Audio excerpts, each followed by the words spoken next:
भागीदारी हिस्सेदारी होनी चाहिए। उसमें 35% अति पिछड़ों की भी भागीदारी होनी चाहिए, 19% उसमें दलित भी होने चाहिए, 15% 14% सवर्ण भी होने चाहिए, 15% यादव समाज के लोगों का भी भागीदारी होगी और बाकी जो समाज है उनकी भी। हम लोगों ने ये कहा है कि जिसकी जितनी संख्या है उसको उतनी भागीदारी दी जाएगी। तो पत्रकारों ने ये समझ लिया कि ये तो पहले से जो दल कह रहे हैं वही बात प्रशांत किशोर कह रहे हैं। नहीं, आप इस बात को समझ लीजिए, जन सुराज में जगह पाने का एक और एकमात्र क्राइटेरिया है काबिलियत। बिना काबिलियत के आप जन सुराज में कोई जिम्मेवारी की जगह नहीं पा सकते हैं। लेकिन अगर जगह है 100 और 1000 आदमी काबिल है तो कैसे उन 100 का बंटवारा होगा? उसके लिए मैंने कहा कि हर काबिल आदमी किसी न किसी जाति या समाज का है और हर समाज में काबिल आदमी है। तो जन सुराज का ये प्रयास है कि हर समाज के काबिल आदमी को ढूंढ कर निकाला जाए और उस समाज की जितनी संख्या है उस समाज के उतने काबिल लोगों को जन सुराज में शामिल किया जाए। तो जो जन सुराज की लीडरशिप काउंसिल बनी है, जिसकी घोषणा 2 तारीख को होगी, उसमें आपको दिखेगा कि 20 लोगों की अगर काउंसिल है तो 5 लोग उसमें आपको मुसलमान दिख सकते हैं। लेकिन वो इसलिए नहीं 5 होंगे कि वो 5 मुसलमान हैं, वो इसलिए होंगे कि वो 5 सबसे काबिल व्यक्ति है जो मुसलमान भी हैं।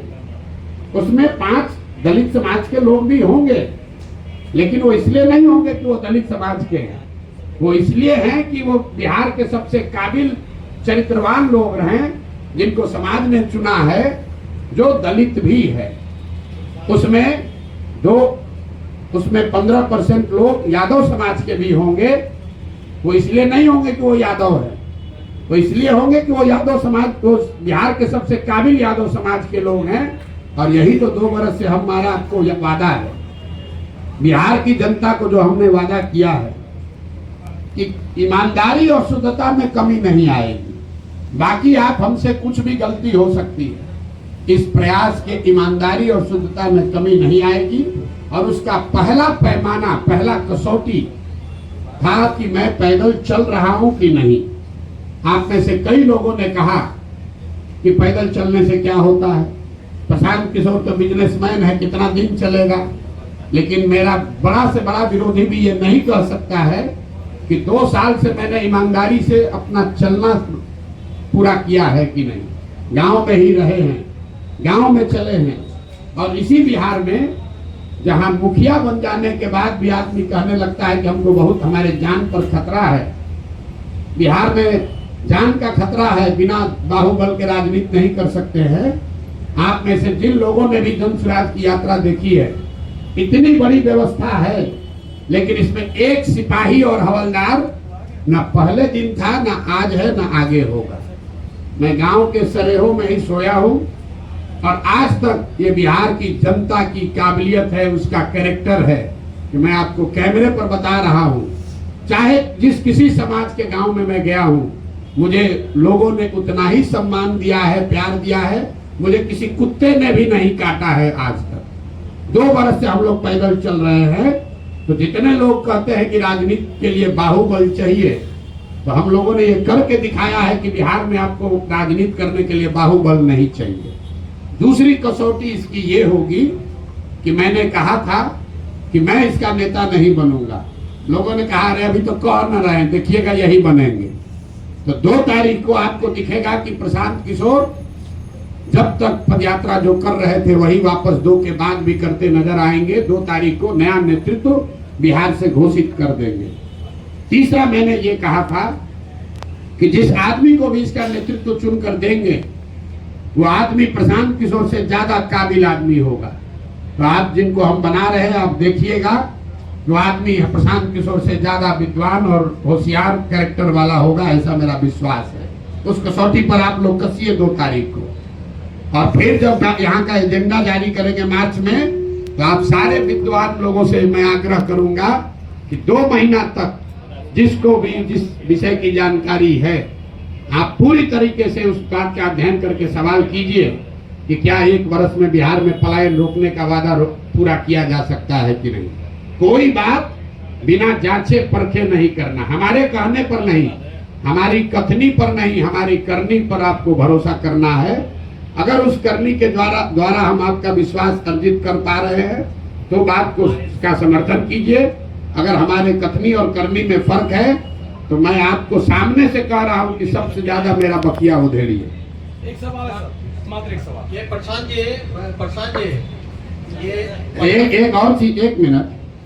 किसी ने यहाँ कहा कि प्रशांत किशोर एसी वाला टेंट लगा कर चलते हैं। ये प्रेस कॉन्फ्रेंस हमने टेंट में इसलिए रखा है कि इसी टेंटों में हम लोग 2 साल से रह रहे हैं। तो मैं चाहूंगा कि यहाँ आपकी प्रेस वार्ता के बाद इस टेंट का मुआयना भी कीजिए और बिहार में जो भी अपने को जमीनी नेता मांगता है मैं उसको चुनौती दे रहा हूं कि इसमें 7 दिन रहकर पैदल चल के दिखाओ, तब बताते हैं कि तुम्हारा कितना कैरेक्टर है और कितना जमीन पर काम कर सकते हो। इस कैंप का वीडियो बनाकर जारी कीजिए और खुली चुनौती दे रहा हूं कि इस कैंप में 7 दिन रहिए। जिसको ये 5 स्टार दिख रहा है, आप सब साथी यहाँ बैठे हैं, बढ़िया मौसम है बाहर, 15 मिनट में पसीना छूट रहा है। इसी टेंट में हम लोगों ने जाड़ा भी काटा है, बरसात भी देखा है और मैं अकेले नहीं हूँ। 2500 बिहार के बच्चे, 2500 बिहार के बच्चे ऐसे 20 कैंपों में बिहार में रह रहे हैं, इसी कठिन परिस्थिति में रह रहे हैं, गांव गांव जा रहे हैं। और हम लोगों ने 50 बच्चों के साथ शुरू किया था, आज 2500 पदयात्री, उनका प्रयास, उनका परिश्रम, उन पदयात्रियों का संकल्प प्रशांत किशोर से ज्यादा है। क्योंकि प्रशांत किशोर तो फिर भी मीडिया में आ रहे हैं, बोल रहे हैं, उन बच्चों को आप देख नहीं रहे। वो बच्चे नेमलेस हैं, फेसलेस हैं। 2500 बच्चे अपना घर परिवार छोड़कर रात दिन इन कैंपों में रह रहे हैं। और नेता यहाँ पटना में बैठ के कहता है प्रशांत किशोर एसी के टेंट में रहता है। जरा आके रह के देखो, 5 दिन यात्रा शुरू किया था सब जब यहाँ के नेताओं ने, कब शुरू हुआ कब खत्म हुआ पता ही नहीं चला।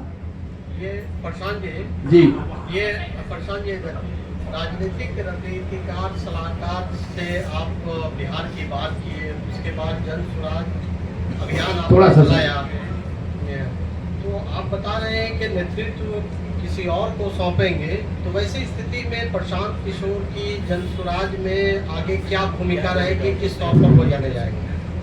प्रशांत किशोर की भूमिका रहेगी बिहार के समाज को जगाने का, समझाने का। क्योंकि प्रशांत किशोर की सोच ये है, जो कि गांधी की सोच से प्रेरित है, कि अगर राजनीति में आमूल चूल परिवर्तन लाना है तो बिना समाज में हस्तक्षेप किए हुए, समाज के स्तर पर काम किए बगैर आप राजनीति को और व्यवस्था को नहीं सुधार सकते हैं। ऐसा नहीं है कि प्रशांत किशोर कहीं जा रहे हैं। हमारी सबसे बड़ी चुनौती क्या है? आप लोग सवाल क्या पूछते हैं? बात तो अच्छी है, प्रयास तो अच्छा है, समाज मानेगा तब न, जाति टूटेगा तब न। तो सबसे बड़ी चुनौती जो है समाज को मनाने समझाने की, वो चुनौती, वो काम प्रशांत किशोर के कंधे पर है। लेकिन अगर समाज मान जाए तो उसके सामने अच्छे व्यक्तियों का विकल्प हो, वो भी जरूरी है।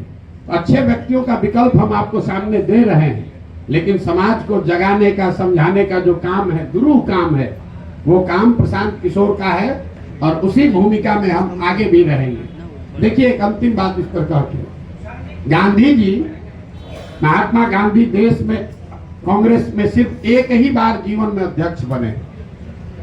गांधी जी जीवन भर कांग्रेस के अध्यक्ष नहीं थे, लेकिन इसका मतलब नहीं है कि गांधी जी का कांग्रेस पर प्रभाव नहीं था। ऐसा नहीं है कि गांधी जी कांग्रेस का अध्यक्ष रहे और जब अध्यक्ष नहीं रहे तो कांग्रेस और आजादी की लड़ाई छोड़कर दूसरे के हवाले करके चले गए। उन्होंने लेकिन ये जरूरी है कि सिर्फ एक आदमी से नहीं होगा। और प्रशांत किशोर बिहार का एकमात्र काबिल आदमी नहीं है। इस मूल भावना जन स्वराज की यही है कि पिछले 30 वर्ष में सिर्फ 1200 परिवार के लोगों ने बिहार की राजनीति को कब्जा कर रखा है। 3.5 करोड़ परिवार बिहार में रहते हैं। तो जन स्वराज का ये अभियान है, जहां ये हम बता रहे हैं कि आप गरीब हैं, अमीर हैं, अगड़े हैं, पिछड़े हैं, हिंदू हैं, मुसलमान हैं, दलित हैं, पैसा नहीं है, आपके पिताजी विधायक मंत्री नहीं है, आप उसका चिंता मत कीजिए।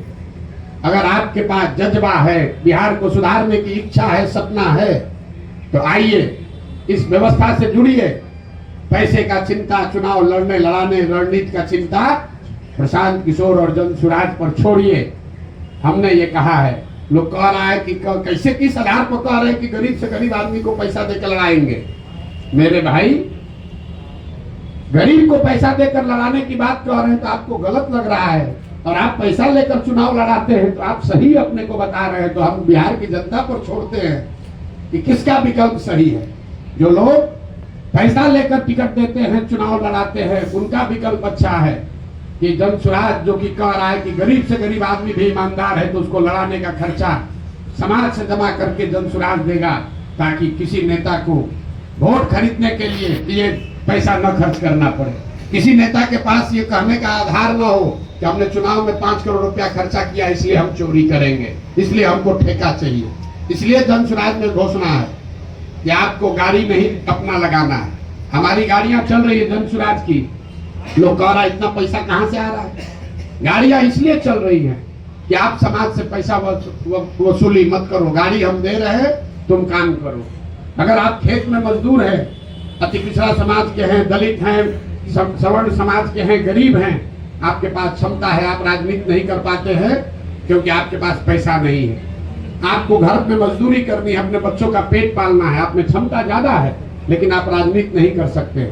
जनसुराज कह रहा है तुम राजनीति करना चाहते हो, हम साधन देते हैं, राजनीति करो, ताकि ये परिवारों का दबदबा खत्म हो और धर्म के आधार पर, जात के आधार पर जो लोग ठेकेदारी कर रहे हैं, ठेकेदारी कर रहे हैं, इनका वर्चस्व खत्म किया जाए। प्रसाद जी, आप अच्छे वक्ता हैं, अच्छे सामाजिक कार्यकर्ता हम लोग देख रहे हैं, चौथा आंदोलन में है जेपी के बाद, हमें लगता है कि आप कुछ कीजिएगा बिहार में। ये बताइए नीतीश जी में क्या खूबी और खराबी हो गई जो आप उनको छोड़ दिए, और अभी तो लाए थे उनको? नहीं, नीतीश जी को हम नहीं लाए थे। नीतीश जी को 2005 में बिहार की जनता लेकर आई थी। आपका ये सवाल ठीक है कि जिस बिहार में हमने नारा दिया बिहार में बाहर हो नीतीश कुमार हो, आज हम उनके विरोध में क्यों खड़े हैं, ये जायज सवाल है। 2000 यहाँ बैठे हुए हर व्यक्ति और आपके जरिए बिहार की जनता को ये बताना चाहते हैं कि 2014 के नीतीश कुमार और 2024 के नीतीश कुमार में जमीन आसमान का फर्क है। 2014 में जिस नीतीश कुमार की हमने मदद की थी, उसकी छवि बिहार में सुशासन बाबू की है, एक ऐसे प्रशासक की है जो बिहार को सुधारने के लिए प्रयास कर रहा है। बिहार बहुत अच्छा नहीं हुआ था, लेकिन सुधार की एक प्रक्रिया शुरू हुई थी, लोगों का एक विश्वास बनना शुरू हुआ था कि बिहार में भी शायद सुधार हो जाए। आज जिस नीतीश कुमार का मैं विरोध कर रहा हूँ, वो नीतीश कुमार है जिसके लिए गांव-गांव में लोग कह रहा है कि भैया बिहार में लालू का जंगल राज, अपराधियों का जंगल राज देखे थे, ये नीतीश का जो राज है ये अधिकारियों का जंगल राज। यहाँ बैठा हुआ हर पत्रकार जानता है ये पूरी व्यवस्था, पूरा सरकार चंद अधिकारी, कोई विधायक मंत्री भी नहीं चला रहा है। आपको कैमरे पर कह रहे हैं, कोई विधायक मंत्री नहीं चला रहा है, चंद अधिकारी, वो भी सेवानिवृत्त अधिकारी सलाहकार बनकर बैठ गए और पूरे 13 करोड़ लोगों के भाग्य विधाता बनकर बैठ गए हैं। ना वो उनका नौकरी है, नौकरी से रिटायर हो चुके, जनता ने उनको चुना नहीं है, और पूरे बिहार को 4 अधिकारी मिलकर चला रहे हैं। नाम आपको पता है, नाम लेकर हम उनको ग्लोरीफाइड नहीं कर रहे हैं, लेकिन आपके जरिए जरूर बताना चाह रहे हैं कि 13 करोड़ बिहार के लोगों का भविष्य सेवानिवृत्त 4 अधिकारी मिलकर नहीं तय कर सकते हैं। बिहार की जनता को इतना मूर्ख मत समझिए, चुनाव आने दीजिए, कोई नहीं बचने वाला। प्रशांत जी, एक सवाल है प्रशांत जी। अरे सुन लीजिए, आप, मैंने एक पहलू बताया, तो उस प्रशासक का मैं विरोध कर रहा हूं जिसने पूरे बिहार की जनता का भविष्य 4 सेवानिवृत्त अधिकारियों के हाथ में कर छोड़ दिया है। जिस नीतीश कुमार की 2014 में मैंने मदद की थी, उसमें राजनीतिक मोरालिटी थी। नीतीश कुमार गैसल पश्चिम बंगाल में, आप में से कुछ लोगों को याद होगा, एक रेल दुर्घटना हुई थी। नीतीश बाबू तब रेल मंत्री थे, 200 से ज्यादा लोगों की मृत्यु हुई। नीतीश कुमार ने रेल मंत्री पद से वाजपेयी की सरकार में इस्तीफा दिया था। मैंने उस नीतीश कुमार की मदद की थी। आज जिस नीतीश कुमार का विरोध कर रहा हूं वो नीतीश कुमार है कि कोरोना के काल में हजारों लोग मर गए, उनकी मृत्यु हो गई, लाखों बच्चे, पूरे कोरोना से पूरे देश में संकट आया, लेकिन जितना कष्ट बिहार के लोगों को हुआ उतना कष्ट किसी को नहीं हुआ। लाखों बच्चे बिहार के रोड पर मारे मारे फिर रहे थे, और आपको मालूम है नीतीश कुमार बंगले से नहीं निकले, इसलिए नीतीश कुमार का विरोध कर रहे हैं। तीसरा, नीतीश कुमार का इसलिए विरोध कर रहे हैं 2015 में 14 में नीतीश कुमार चुनाव नहीं हारे थे, लोकसभा में उनके दल को चुनाव लोगों ने हराया था, उनके दल को 2 MP मिला था। नीतीश कुमार के पास 117 विधायक थे, उनको बहुमत था, फिर भी उन्होंने पद छोड़कर मांझी जी को मुख्यमंत्री बनाया था कि भाई जनता का विश्वास हम पर नहीं है तो दूसरे को मुख्यमंत्री बनना चाहिए। आज उस नीतीश कुमार की मैंने मदद की थी। आज जिस नीतीश कुमार का विरोध कर रहे हैं वो नीतीश कुमार है जो चुनाव हार गया है। 243 के विधानसभा में 42 विधायक जीता है इस आदमी का, और कभी लालटेन पर लटक कर, कभी कमल पर बैठकर ये आदमी राज कर रहा है। जिस दिन परिणाम आपके सामने खुलासा कर रहे हैं, जिस दिन 2020 का चुनाव का परिणाम आया, नीतीश कुमार अपना फोन का रिकॉर्ड जारी करे, कम से कम 3-4 बार हमसे बात किया। इस शख्स ने 3-4 बार हमसे बात किया। हमने इनको सलाह दिया कि आपको 42 विधायक आया है, मत बनिए मुख्यमंत्री, ये जनता के आदेश का उल्लंघन होगा। 6 बजे तक आप लोगों को भी जानकारी होगा, शाम में 6 बजे तक कहते रहे नहीं बनेंगे, 6:30 बजे फिर वही जाकर मुख्यमंत्री बन गए। इस नीतीश कुमार का विरोध कर रहा हूं।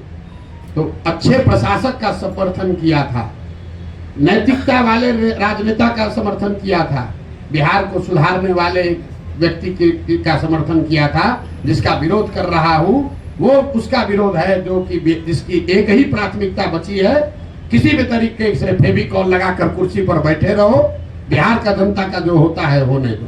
आपने कहा कि आपका जो मुकाबला है वो एनडीए से है, आरजेडी को आप कोई मुकाबला नहीं मानते हैं, तो क्या आपको नहीं लगता कि कहीं आपका ये बयान आप पर बैकफायर भी हो सकता है, क्योंकि कहीं ना कहीं एक खास वोट बैंक पर आपकी भी नजर है अगर इस स्टेटमेंट को हम देखें तो? नहीं, आप ये भाई इसके लिए कोई आपको बहुत ज्ञानी होने की जरूरत नहीं है। आप 2005 से जब से एनडीए बना है उसके बाद से आरजेडी की कोई ताकत रही नहीं है। 2005 से आप आगे का इलेक्शन का आंकड़ा उठाकर देख लीजिए तो आरजेडी को कभी, आरजेडी या उनके द्वारा बनाए गए गठबंधन को कभी जीत नहीं मिली है। महागठबंधन का एक अपवाद छोड़ दिए जिसमें हम लोगों ने मदद की थी, उसमें भी आरजेडी जूनियर पार्टनर ही था। नीतीश जी के चेहरे पर चुनाव लड़ा था, आरजेडी के नाम पर चुनाव नहीं लड़ा गया था।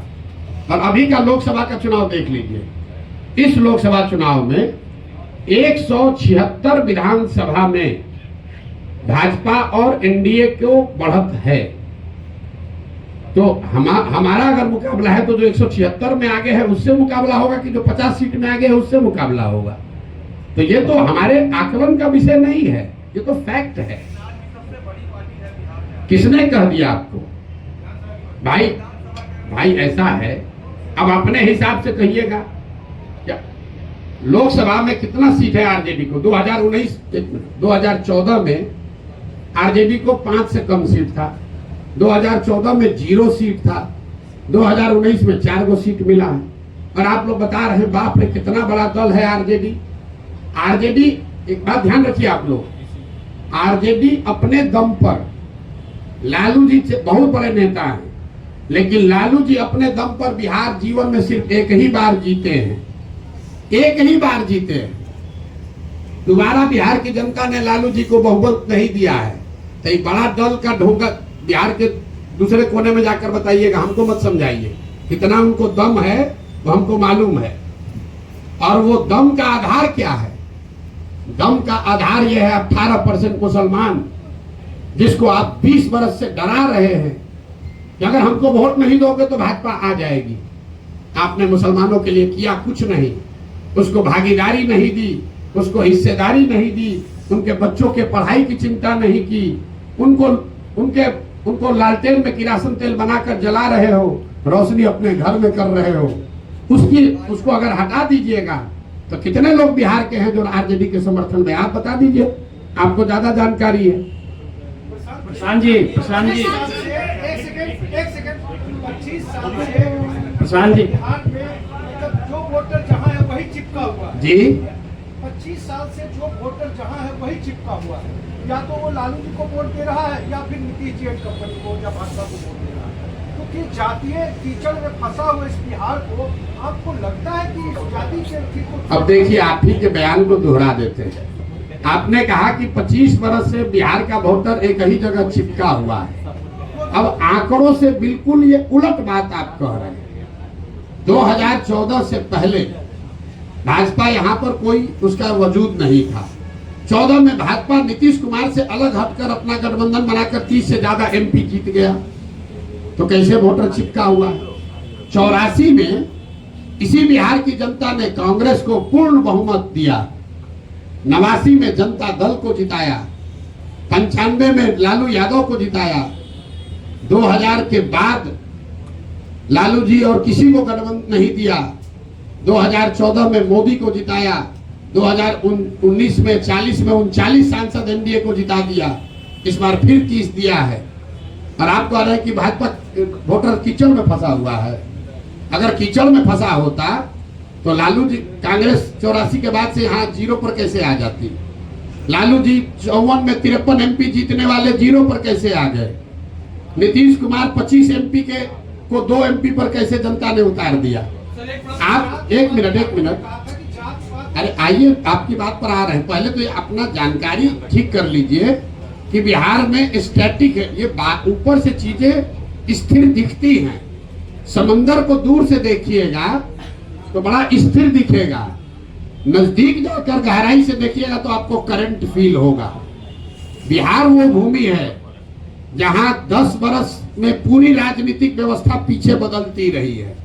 लालू जी का वर्चस्व 90 के दौर में रहा है, 2000 आते आते लालू जी का वर्चस्व खत्म हो गया। 80 के दौर में कांग्रेस थी, 90 के दौर में लालू थे, 2000 के दौर में नीतीश कुमार हैं, 2010 के दौर में भाजपा और मोदी हैं। हर 10 बरस में परिवर्तन हुआ है, ये आप उसको देख नहीं रहे। दूसरा, आपने कहा जाति पर वोट पड़ा, तो आप हमको बताइए, इस बार 30 को सीट मिला है एनडीए को। ज्यादातर लोगों का आकलन है कि नीतीश कुमार का तो नहीं है, मोदी के नाम पर वोट पड़ा है। आप में से जो जो समझते हैं कि बिहार का हर आदमी जाति पर ही वोट देता है, तो जरा गिन कर बताइए कि मोदी जी के जाति का कितना आदमी बिहार में रहता है? मोदी के जाति के कितने लोग बिहार में रहते हैं? भाजपा का, मोदी का गुनाह यह है कि जिस बिहार को जातिवादी समाज कहकर लोग हंसते हैं, अनपढ़ कहते हैं, हम लोग को बेइज्जत करते हैं, उस समाज ने जातियों से ऊपर उठकर गुजरात के एक लड़के को राजा बनाया। लेकिन मोदी जी ने पिछले 12-15 साल में बिहार के विकास के लिए हमने खुली चुनौती दे रखी है 2 साल से। एक दिन अगर मोदी जी ने बिहार के विकास के लिए एक बैठक किया हो, काम का छोड़िए, अगर आप लोग सब पत्रकार हैं, आपको भी बता रहे हैं, अगर 12-15 साल में मोदी जी ने, अगर आपने कोई खबर छापी हो कि मोदी जी ने बिहार के विकास के लिए, बिहार में शुगर मिल चालू करने के लिए, या बिहार में इंडस्ट्रियलाइजेशन के लिए, या बिहार में पलायन रोकने के लिए मोदी जी ने आज बैठक बुलाई है दिल्ली में, आप हमको खबर दिखा दीजिए। और ये सारे प्रयास के बाद हम जन स्वराज का अभियान वापस लेकर एनडीए का समर्थन कर देंगे, आप दिखाइए। लेकिन जिस समाज ने जाति धर्म सब भूल कर मोदी को जिताया, उस मोदी ने बिहार की चिंता नहीं की। जैसे, एक मिनट पूरा समझ लीजिए, बिहार के बर्बादी के जो दोषी हैं वो लालू और नीतीश हैं, लेकिन इसके असली गुनाहगार कांग्रेस और भाजपा ही है। क्यों कह रहा हूं मैं? लालू और नीतीश ने बिहार में सत्ता चलाया है। बिहार की जनता ने उनको एक बार जीवन में, लालू जी को 1995 में और नीतीश जी को 2005 में एक ही बार मत दिया। लेकिन लालू जी जंगल राज 15 साल इसलिए चला पाए कि चंद सांसदों के लालच में कांग्रेस के लोगों ने बिहार और बिहार के बच्चों का भविष्य लालू के हाथ में गिरवी रख दिया। और जो गलती कांग्रेस ने की, वही गलती आज भाजपा कर रही है। ये भाजपा वो दल है जो पूरे देश में, इसके लिए हम लोग कहते हैं कि दूसरे का दल को तोड़कर सांसद विधायक खरीद के सरकार बनाता है। बिहार में उसका 80-75 विधायक है, नीतीश का 43 है, लेकिन यहाँ सरकार नहीं बनाया है। यहाँ नीतीश को बैठा दिया है ताकि हमको 12-15 MP मिलता रहे। तो भाजपा ने भी वही गलती की है जो कांग्रेस ने किया। कांग्रेस ने हम लोग के बच्चों का भविष्य लालू के हाथ में बेचा, भाजपा वाले हम लोग का भविष्य नीतीश के हाथ में बेचे हैं, और परिणाम भी वही होगा। जैसे कांग्रेस सिरे से बिहार में खत्म हो गई, लालू और नीतीश का कुछ भी हो, भाजपा यहाँ सिरे से खत्म हो जाएगी। नेतृत्व ऑलरेडी आप देख रहे हैं, भाजपा बिहार में नेतृत्व विहीन पहले से हो गई है, कुछ नहीं बचा है। देखिए किसको बनाए। ये बताइए प्रशांत जी, रुकिए। भाजपा के जो यहाँ अध्यक्ष बने हैं, हम आपको आपके मन से बता रहे हैं, सुन लीजिए, इसके बाद लेंगे, 1 घंटा बैठे हुए हैं। भाजपा के जो अध्यक्ष बने हैं, बिहार के किसी गांव में चल के खड़ा हो जाए, उसमें से 10% आदमी भी नहीं कह सकता है ये आदमी कौन है। ये भाजपा के नेतृत्व का देखिए स्थिति। जो भाजपा के अभी अध्यक्ष है, उसको बिहार में 10% आदमी पहचानता नहीं है कि आदमी है कौन। अब भाजपा उनके जरिए बिहार सुधारना चाहती है, ये दिखाता है। यही काम कांग्रेस ने किया था, उन्होंने अपने नेतृत्व को खत्म करके लालू के हवाले कर दिया। तो भाजपा ने अपने नेतृत्व को, उसमें भाजपा में भी जो काबिल आदमी है उसको सबको हटा के और ऐसे लोगों को दिया है जो नीतीश का झोला ढोते रहे, उसके पीछे चलते रहे। प्रशांत जी, आपकी काबिलियत के पैमाने पर दूसरे नाकाबिल कैसे हो जाते हैं जी? आपकी काबिलियत के पैमाने पर दूसरे नाकाबिल कैसे हो जाते हैं? हमने तो किसी को नाकाबिल कहा ही नहीं। और नहीं, एक तो निरपेक्ष भाव से तो यही बात जा रही है ना कि आप काबिल लोगों को लाएंगे, यानी अभी तक सत्ता में जो लोग हैं या आते रहे वो नाकाबिल है। मेरी पूरी बात सुन लीजिए।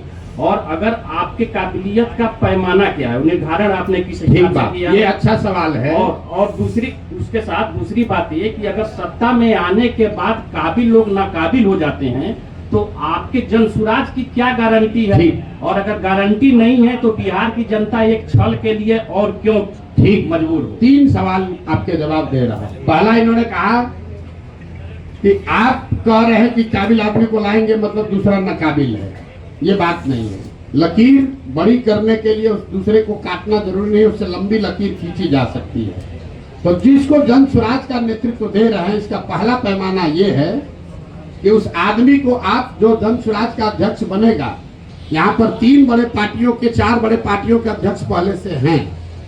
भाजपा के अध्यक्ष दिलीप जायसवाल जी हैं, जदयू के अध्यक्ष उमेश कुशवाहा जी हैं, आरजेडी के अध्यक्ष जगदानंद जी हैं और कांग्रेस के अध्यक्ष अखिलेश जी हैं। जन स्वराज का जो अध्यक्ष बनेगा उसको खड़ा कर दीजिए और 5 के सामने उसकी काबिलियत, उसका डिग्री, समाज में नजरिया और किसी भी विषय पर आप उससे बहस करा लीजिए, खुद तय कर लीजिए कि उसमें काबिल कौन है। काबिलियत का पैमाना समाज है। दूसरी बात आपने कही कि ये इसकी क्या गारंटी है कि जन स्वराज का आदमी, अगर काबिल आदमी भी गलत बन जाए। इसीलिए देश में पहली बार, ये घोषणा हमको 2 को करनी है लेकिन आपने सवाल उठाया है, देश में पहली बार किसी राजनीतिक दल ने अपने संविधान में ये लिखा है, राइट टू रिकॉल, कि अगर जो व्यक्ति जन स्वराज के टिकट पर चुनाव लड़ेगा उसको ये एफिडेविट साइन करके देना पड़ेगा लीगली कि जन स्वराज के संस्थापक सदस्य उस विधानसभा क्षेत्र के 1 तिहाई जन स्वराज के संस्थापक सदस्यों ने अगर आपके खिलाफ अविश्वास प्रस्ताव ला दिया और फिर वहां वोटिंग हुई और जन स्वराज के संस्थापक सदस्यों में आपने अगर अपना विश्वास खो दिया तो आपको रिजाइन करना पड़ेगा। ये एफिडेविट देने के बाद ही आप जन स्वराज से लड़ पाएंगे। इस बात को हम लोग जन स्वराज अपने संविधान में लिख रहा है। तीसरा और अंतिम सवाल कि जन स्वराज पर भरोसा क्यों करें? ठीक बात है, ये अच्छा सवाल है। जन स्वराज पर भरोसा इसलिए करें कि पहले से जो लोग यहाँ पर हैं वो एक्सपायर मेडिसिन है। आपने उसको जांच लिया, परख लिया, जानते हैं कि ये दवा काम नहीं करती। मान लीजिए कि आपके घर में कोई बीमार पड़ गया, भगवान न करे, और उसको कोई ऐसी बीमारी हो गई जिस सुधर ही नहीं रही है, डॉक्टर ने दवा दिया, हर तरह का दवा दे दिया, वो सुधर नहीं रहा है, आपने कहा डॉक्टर साहब इससे क्या होगा, अब तो नहीं सुधर रहा है। डॉक्टर ने कहा भाई एक नई दवा आई है, उसका पूरा प्रमाण तो नहीं है, लेकिन 20% 40% संभावना है ठीक हो सकती है, लेकिन कुछ खतरा भी हो सकता है। आपका अगर आदेश हो, अगर आप सहमत हो तो हम एक बार ट्राई करके देखते हैं। आप क्या कहिएगा? अपने परिजन को बचाने के लिए आप क्या कहिएगा कि जो 3 दवा जिसको आपने ट्राई कर लिया, जिसका फायदा नहीं हुआ, उसी पर रखिएगा, या कहिएगा कि ना भाई ना डॉक्टर साहब 20% संभावना है, लेकिन नया दवा आया है, इसको ट्राई कीजिए, शायद हमारी किस्मत, दुआ, भगवान का आशीर्वाद शायद लग जाए। तो जन सुराज जो 3 जिन दलों से हम लड़ रहे हैं, वो एक्सपायर मेडिसिन है।